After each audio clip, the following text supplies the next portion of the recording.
there, students. Welcome to the recording for our first unit of the year, Lesson 1.1. This lesson is Animals in Our Lives. The essential question that this presentation will answer is, how do animals affect our lives through food and other purposes? So in our first activity in this unit, activity 1.1.2, we explored career opportunities in animal agriculture. When I first asked you guys what are some jobs related to animals, generally you respond veterinarian and farmer, and we can't think of any other ones.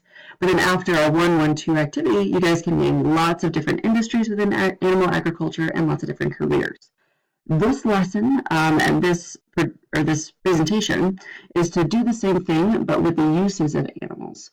So just like we expanded the careers that you know about related to animals, now we're going to expand your understanding of the uses of animals. When you think about animal uses, you probably assume some basics. Maybe you think of your pets, maybe you think of a cow, petting a horse, or a sheep.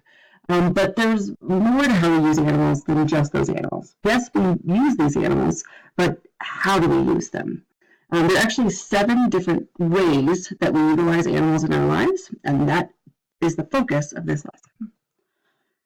The first and most obvious use of animals is, of course, that we use animals for food. Obviously, these are livestock animals, so animals like beef cows, dairy cows, swine, goats, and sheep are the primary sources. There are also lots of poultry sources, so don't forget about your chicken and turkey, but also remember some of those products from the poultry as well, like eggs.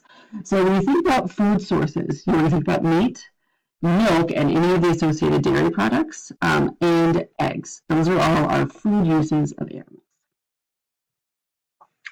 Now, after we harvest an animal for its meat, there's some leftover stuff, but we don't just throw that stuff away. We're going to use that stuff to make some byproducts or some additional products so that we don't just have all this waste from animals that we process for meat, because that would be, well, wasteful, right? So byproducts can come in 2 forms, edible forms and non-edible forms. Edible forms of byproducts, a really common example is broth that you would make for soup. So soups taste delicious because they are broth-based. But to make the broth, what you'll do is you'll take bones from an animal, you'll boil those bones down. That releases the bone marrow and the tastiness inside of the bone. And that product then has gone through a processing step. You can't just like cut broth out of an animal, but you've drawn that broth out, and then you can make a delicious soup with it. So that's an edible byproduct. Non-edible byproducts are the things that you wouldn't eat, but that still are examples of uses of animals. One of the easiest for me to remember is a byproduct of fish that we process. You would never eat the scales of a fish, but we still won't throw that away. We can use scales of fish and process them down because they're kind of shiny, and you can put them in things like lipstick and nail polish in order to give those sheens and shines that we like in the cosmetic industry.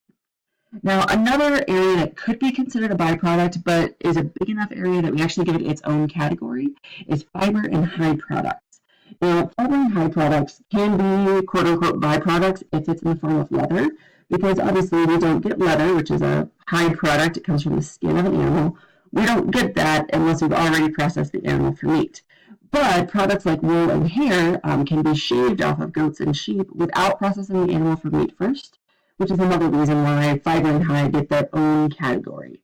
So fiber and hide products are all of our products that are made from the external portions of an animal, whether it be their hair, their wool, or the skin that's left after the animal's been processed. Another use of animals is, of course, that we can use animals for work. Lots of animals have jobs in our society, whether it's a draft animal like a draft horse that's going to pull a heavy load like you see in this picture, whether it's a service animal like a seeing eye dog, or a emotional support animal that has a job to help take care of their owner, whether it's an animal like our herding dogs that help us to maintain sheep and move them in the directions that we need to move them, or whether it's another species other than the draft horse that is pulling something, like, say, sled dogs. Those are all examples of animals that have a job or are used for a work purpose. Now, of course, we do have the purpose of companion animals. That is a full use of an animal. We have animals that devote their entire lives to our companionship, where they serve as our pets and our friends. The last 2 uses to be aware of are research uses of animals. We use animals in research in the animal science industry. Primarily, we're looking at how to improve animal health care. generally in the form of nutrition. A fistulated cow is a great example of this in agricultural research. But animals are also used in the pharmaceutical industry, which is the health industry where we are testing new medical applications, whether it be new surgical processes or new medicines. Generally, it's going to be new medicines.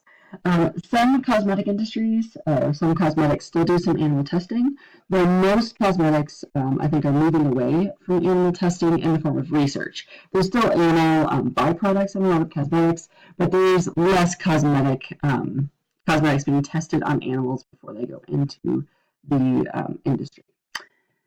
The last use of animals is that animals are used for entertainment and recreation. And that's just all the ways that we enjoy animals, but that we don't own them as pets.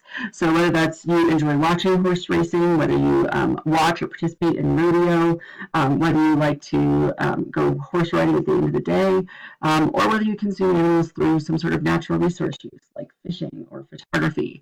Maybe you like to visit zoos or watch Animal Planet. All of those are examples of entertainment and recreational uses of animals. All right, so that is the end of our 7 major uses of animals. Please make sure that you review those for the test, because on the test, those 7 uses of animals are definitely going to be important. You'll need to be able to list them, as well as to identify some common examples of like everyday examples of those different 7 uses. Thank you.